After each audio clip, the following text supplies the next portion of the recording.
అందరికీ నమస్కారం అండి. ఈరోజు మనం మాదిరాజు నిర్మల గారు రచించిన ఆనంద నిలయం అనే ఓ చక్కటి కథను విందాం. ఇక కథలోకి వెళ్దాం. ప్రభాకర్ ఇంటి నుండి వచ్చానే గాని నా మనసంతా ప్రభాకర్ రఘురాం చుట్టూనే తిరుగుతోంది. సర్వం కోల్పోయిన వాడినా ఇంట్లోకి అడుగు పెట్టగానే నాకు సౌమ్య ఎదురైంది. నన్ను చూసి కొంచెం కంగారుగా, ఏంటలా ఉన్నారు మావయ్య గారు, ఒంట్లో బాగుండలేదా అని అడిగింది. బాగానే ఉన్నాను అన్నట్లు తలూపి డాబా మీదకు వెళ్ళిపోయాను. ఈ చీకటిని చూస్తుంటే రఘు ప్రభల జీవితాలు ఇలానే ఉన్నాయనిపిస్తుంది. నా పక్కనే ఎవరు వచ్చి నిల్చున్న అలికిడికి పక్కకు తిరిగి చూశాను. సుశీల నా చేతిని మృదువుగా ఒత్తుతూ, ఏం జరిగిందండి, మీరు రావటం నేను చూడనే లేదు.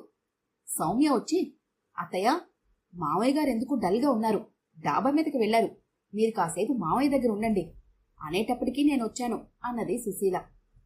సుశీ, కొంచెం కాఫీ.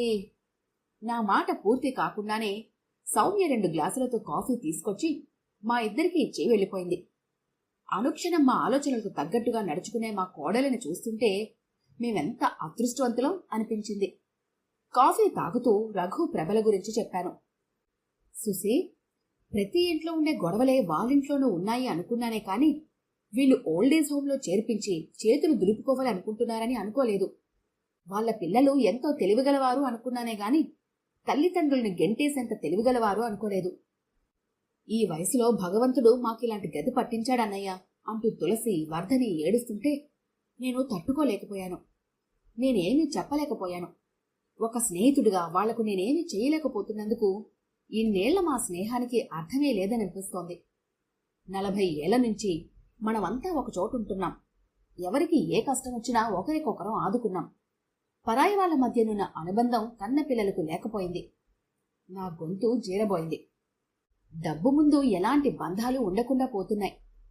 ఎవరినీ ఏమి అనుకునేందుకు లేదు, నిర్లిప్తంగా అంది సుశీల. అది కాదు సుశీ, మన వంశీ మధులు వాళ్ల పిల్లలు అంతా ఒకే ఈడివారు.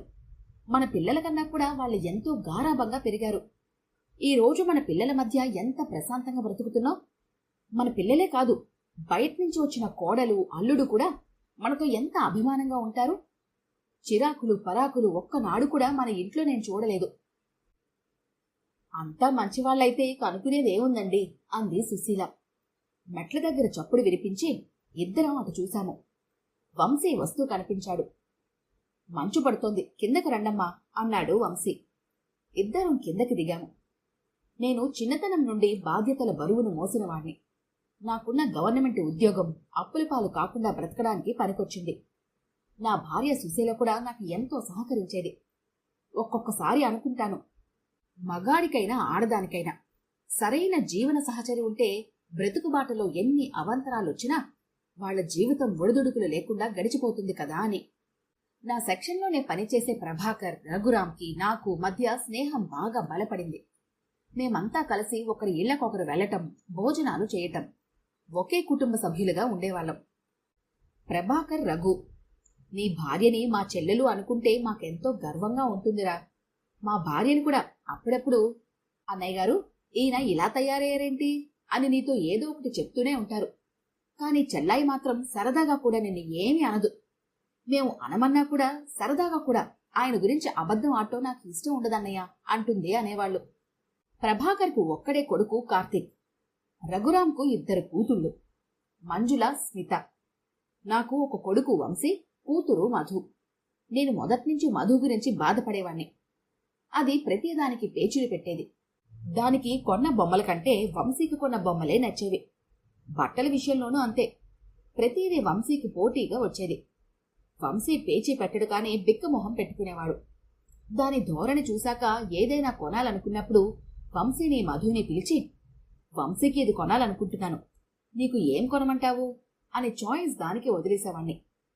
తినేవి అయితే ఒకసారి మధుకి ఇష్టమైనవి తెచ్చేవాణ్ణి, ఇంకోసారి వంశీకి ఇష్టమైనవి తెచ్చేవాణ్ణి. మధు చలాకీతనం కొండల మించి ఉరికే జలపాతాన్ని గుర్తుకు తెస్తే వంశీ గాంభీర్యం నిండుగా ఉండే నదిని గుర్తుకు తెస్తుంది. నేను ఎప్పుడైనా మధు గురించి బాధపడితే సుశీల, మీరు పిల్లల గురించి ఎందుకంత ఆలోచిస్తారు? మధు చిన్నపిల్ల, దానికి ఆడా మగ భేదం తెలీదు. వంశీ మగవాడు కాబట్టి వాడు ఒక రకంగా ఉంటాడు. నేను ఆడపిల్లని కాబట్టి ఇలా ఉండాలి అని ఆలోచించే వయసు దానికి లేదు. పెద్దయితే అదే తెలుసుకుంటుంది అన్నది. సుసి మాట అక్షరాల నిజమని నిరూపించింది మధు. వంశీ, కార్తీక్, మంజుల, స్మిత ఇంజనీర్లయ్యారు. మధు లెక్చరర్గా స్థిరపడింది. మధుని కూడా ఇంజనీరింగ్ చదివిద్దామనుకున్నాను, కానీ అది ఒప్పుకోలేదు. అది ఎందుకు వద్దనుకుంటుందో నాకు తెలుసు. గుండె దుఃఖంతో బరువెక్కింది. ఏమ్మా, నీకు చెప్పించలేనని వద్దనుకుంటున్నావా అన్నాను. వంశీ కూడా, మధు, నీకు మంచి ర్యాంక్ వచ్చింది, నాన్నకి ఇబ్బంది లేకుండా ఏదైనా పార్ట్ టైం జాబ్ చేస్తాను అన్నాడు. మధు చిన్నగా నవ్వి, అన్నయ్య, నాన్న చెప్పించలేరని నేను వద్దనటం లేదు, నాకే ఇంట్రెస్ట్ లేదు అన్నది. అది కాదమ్మా, ఏదో చెప్పబోతున్న నన్ను మధ్యలోనే ఆపి, నాన్న, తెలివితేటలు ఉన్నాయంటే డాక్టరో ఇంజనీరో అవ్వాలా? నేను నా జీవితాన్ని ప్రశాంతంగా గడపగలగాలి. పెద్ద పెద్ద ఉద్యోగాలు చేసి నా వాళ్లకు నేను కరెన్సీ కట్టలు అందించగలనే కాని ప్రేమను అందించగలనా? వాళ్ళ ప్రేమను పొందగలనా? నేను ప్రతి విషయానికి అన్నయ్యతో పోటీ పడ్డానంటే మీరు చూపించే ఆడ మగ భేదభావం మా ఇద్దరి మధ్య దూరాలను పెంచకూడదని. ఈరోజు దేనికి నోరు విప్పనివాడు నన్ను చదువుకోమంటున్నాడంటే నా మనసును అర్థం చేసుకోబట్టి అన్నది మధు. నేను వంశీ వంక చూశాను. వంశీ ఏమనలేదు గాని మధు చేతిని అతని చేతిలోకి తీసుకున్నాడు. అందులోని అనేక భావాలు వ్యక్తమయ్యాయే నాకు. నా మనసు ఎంతో సంతృప్తి చెందింది. కన్నవాళ్లను పట్టించుకొని ఈ రోజుల్లో నా పిల్లని పొరపచ్చాలు లేకుండా ఉండటం కేవలం నా అదృష్టం అనుకున్నాను. ప్రభాకర్ కొడుకు కార్తీక్ రఘురాం కూతురు మంజుల పెళ్లి చేసుకోవాలి అనుకున్నారు. స్నేహం బంధుత్వంగా మారబోతున్నందుకు అందరం ఎంతో ఆనందించాం. స్మితకు బయట సంబంధం చూసి ఇద్దరి పెళ్లిళ్లు ఒకేసారి చేశారు. మధుకు సంబంధాలు చూడమని సుసి పోరు మొదలుపెట్టింది. నేను ప్రయత్నాలు ప్రారంభించాను. ఒకసారి అందరం భోజనాలు చేస్తున్నప్పుడు మధు తన కో-లెక్చరర్ మనోహర్ని పెళ్లి చేసుకోవాలనుకుంటుందని వంశీ చెప్పాడు. నేను ఆశ్చర్యంగా మధు వంక చూశాను. మధు తల వంచుకొని తింటున్న అన్నాన్ని మధ్యలోనే వదిలేసింది. అతంది మన కులం కాదు అన్నాడు వంశీ. నేను సుసి వంక చూశాను. సుసి కళ్లల్లో కలవరపాటు. నాన్నా, మనోహర్ని వాళ్ళ పేరెంట్స్ని ఒక్కసారి మన ఇంటికి పిలుద్దాం, ఒక్కసారి వాళ్ళతో మాట్లాడితే. బిడియంగా ఆగిపోయాడు వంశీ. సరే, రేపు సండే వాళ్ళను మన ఇంటికి ఆహ్వానిద్దాం అన్నాను కంచంలో చేయకడుగుతూ. ఇద్దరి మొహాలు వెలిగిపోయాయి. ఆదివారం అందరం మా ఇంట్లో సమావేశమయ్యాం. ముందు కొంచెం ఇబ్బందిగా అనిపించినా అందరం బానే కలిసిపోయాం. మనోహర్ నాకు, సుశీలకు బాగా నచ్చాడు. అంతకంటే నాకు మధు మనోహర్ పెళ్లి గురించి చెప్పిన అభిప్రాయాలు బాగా నచ్చాయి. పెళ్లి అనేది ఇద్దరు వ్యక్తుల జీవితం కాదు, రెండు కుటుంబాలు పరస్పర ప్రేమాలు రాగాలతో పెనవేసుకునే బంధం. మీరు మా మనస్తత్వాలకు తగ్గవాళ్లను మా జీవన సహచరులుగా తీసుకొస్తామంటే మేము మా ఇద్దరికీ రాసి పెట్టలేని మా జీవన గమ్యాలను మార్చుకుంటాం. అంతేకాని మా జీవితం మా ఇష్టం అనుకునేంత సంకుచిత మనస్తత్వాలు మాకు లేవు అన్నారు. వంశీ కూడా మధునే సమర్థించాడు. నిర్ణయాన్ని మాత్రం మనోహర్ పేరెంట్స్కే వదిలాం. ఎందుకంటే మధు ఉండవలసింది ఇక అక్కడే కాబట్టి. వాళ్లకి మధు నచ్చింది. రఘు, ప్రభువులు కూడా మనోహర్ను చూసి మధు సెలక్షన్ బావుందని తెగ మెచ్చుకున్నారు. చెల్లెలి తరపున వకాల్తా పుచ్చుకున్న వంశీ మీద నాకు కొంచెం అనుమానం వచ్చింది. ఏరా, నువ్వు కూడా? నోనో, నాకు ఎవరితోనూ పరిచయాలే లేవు. గాబరా పడ్డాడు వంశీ. మధు తన కాలేజీలోని ఇంకో లెక్చరర్ సౌమ్యను వంశీకి సజెస్ట్ చేసింది. సౌమ్య పేరుకు తగ్గట్టుగానే ఉంది. ఆమె అమాయకమైన మొహం చూస్తుంటే ఈ పిల్ల కాలేజీలో పాఠాలు ఎలా చెప్తోందా అని ఆశ్చర్యం వేస్తోంది. ఒకే ముహూర్తాన్ని ఇద్దరు పెళ్లిళ్ళు చేశాము. సౌమ్య మా ఇంటికి రావటం, మధు అత్తగారింటికి వెళ్లటం జరిగాయి. ఎప్పుడైనా నేను, సుశీల మధును చూడటానికి వెళ్తే మధు అత్త, మామగారులు మధు గురించి మాట్లాడేటప్పుడు మా అమ్మాయి అని అంటారే గాని మీ అమ్మాయి అనరు. ఇంతకన్నా ఆడపిల్లని కన్నా తల్లిదండ్రులకు కావాల్సిందేముంది? రిటైర్ అయితే చాలా మంది జీవితంలో స్వేచ్ఛను కోల్పోయినట్లుగా ఫీల్ అవుతారు. రఘు, ప్రభు కూడా అలానే ఫీల్ అవుతుంటే నాకు ఆశ్చర్యం అనిపించింది. కానీ నాకు రిటైర్మెంట్ దేవుడిచ్చిన వరంగా భావిస్తాను. సుశీలతో ఎక్కువసేపు టైం స్పెండ్ చేయగలుగుతున్నాను. మా సంసార నౌకలో మరో ఇద్దరొచ్చి చేరారు. సౌమ్య బాబుకు, మధు పాపకు జన్మనిచ్చారు. బాబుకు ఆనంద్ అని పేరు పెట్టాం. పాపకు చిన్నతనంలోనే చనిపోయిన మనోహర్ చెల్లెలు స్నేహ పేరు పెట్టుకున్నారు. మధు పిల్లలిద్దరినీ ఒళ్ళో పెట్టుకుని ఆడిస్తున్నప్పుడు స్నేహంలోనే ఆనందం ఉంటుంది. కాబట్టి నా కూతుర్ని నీ కొడుక్కి చేసుకోండి, అప్పుడే ఆనంద్గాడు ఆనందంగా ఉంటాడు అనేది వంశీ సౌమ్యలతో. నాన్నకు కోడల్ని వెతికే బాధ తప్పించినట్లు నాకు కూడా కోడల్ని వెతికి పెట్టే బాధ తప్పిస్తావంటే అంతకన్నానా అనేవాడు వంశీ. అత్తయ్య గారి కన్నా నేనే అదృష్టవంతురాల్ని, నాకు ఇప్పటినుంచే పనులు చేసి పెట్టే వియ్యపురాలు వస్తోంది అనేది సౌమ్య. అందరం నవ్వుకునేవాళ్లం. నా జీవితం నా మనవడి ఆటపాటలతో ఆనందంగా సాగుతున్న వేళ నా స్నేహితులు రఘు, ప్రభు చెప్పిన మాట నీటిలోని రాయి విసిరితే ఏర్పడిన అలల్లా నా మనసులో దుఃఖ తరంగాలు ఏర్పడినాయి. వాళ్ల పిల్లలు చెప్పేది ఒక్కటే, మీరు పెద్దవారయ్యారు, ఏ క్షణంలో పోతారో ఎవరూ చెప్పలేరు. ఆస్తి పంపకాలు చేసి ఓల్డేజ్ హోంలో చేరండి. ఇక్కడుంటే మేము చూడమని కాదు, మీ గురించి పట్టించుకునే తీరిక మాకుండదు. ఆశ్రమంలో అయితే డాక్టర్లు, చెకప్ల దగ్గర నుండి అన్ని సదుపాయాలు ఉంటాయి. ఆ మాటలు నాకే గుణపంతో పొడిచినంత బాధగా ఉంటే వాళ్ళెంత వేదన అనుభవిస్తున్నారో కదా. సుశీల కూడా చాలా బాధపడుతోంది. సొంత అన్నయ్యలుగానే భావించింది వాళ్లను. పైకి తన మామూలుగా ఉండేందుకు ప్రయత్నిస్తోంది, కానీ నేను మాత్రం ఉండలేకపోతున్నాను. కళ్ళు మూసినా తెరిచినా వాళ్ళు దీనంగా నాకు కనిపిస్తున్నారు. వాళ్ళిద్దరూ పోయినా నేనింత బాధపడేవాణ్ణి కాను. ఎప్పుడో ఒకరోజు నేను అంతేగా అనుకునేవాణ్ణి. కానీ బ్రతుకుండగానే ఈ రకంగా దూరం అవుతుంటే ఒక స్నేహితుడిగా నేనేమీ చేయలేకపోతున్నాననే బాధ భరించలేకపోతున్నాను. ఒకరోజు మధు, మనోహర్, అతని అమ్మనాన్నలు, సౌమ్య అమ్మానాన్నలు వచ్చారు. పిల్లల రాక ఏమీ అనిపించలేదు, కానీ పెద్దవాళ్ల రాక నాకు ఎంతో ఆశ్చర్యం వేసింది. సుశీల వంక చూశాను. తనకేమీ తెలియదన్నట్లుగా చూసింది. సౌమ్య అందరికీ కాఫీలిచ్చి వంట పని చూసుకోవడానికి వంటగదిలోకి వెళ్ళింది. మధు సౌమ్యను లాక్కొచ్చింది. హోటల్ నుంచి పార్సిల్స్ వస్తాయి, ఈ పూటకు వంట చేయక్కర్లేదు అంటూ.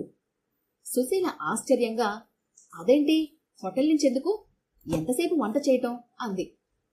ఎంతసేపు అని కాదమ్మా, ఓ శుభవార్త, దాని గురించి మాట్లాడటానికి మేమంతా వస్తే తనొక్కతే వంటగదిలో ఎందుకు అంది మధు. ఏమిటా శుభవార్త అన్నట్లు వంశీ వంక చూశాను. ఆదివారం మీ బర్త్డే, ఆ రోజు మీకు షష్ఠపూర్తి చేయాలి అనుకుంటున్నాం అన్నాడు వంశీ. నేను ఉలిక్కి పడ్డాను. నేనున్న పరిస్థితిలో ఆ మాటలు నాకు కొంచెం కోపం తెప్పించాయి. నా స్నేహితులను గేలి చేస్తున్నట్లుగా నేను షష్ఠపూర్తి చేసుకోవాలా? నా మనసు చదివినట్లుగా ఇది అంకుల్ వాళ్ల కోరిక. వాళ్లు వెళ్లిపోయేలాగా ఒకరోజు మనందరితో సంతోషంగా గడపాలని ఉందని మిమ్మల్ని ఒప్పించమన్నారు నాన్న అంది మధు.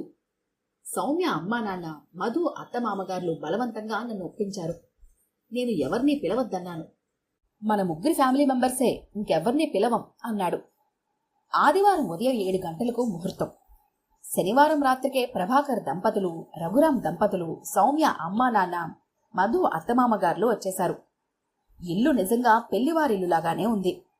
ప్రభు, రఘులతో మాట్లాడదామని నా మనసు తహతహలాడుతున్నా మనోహరో, వంశీనో వాళ్లను నా దగ్గరకు రానేయకుండా చేస్తున్నారు.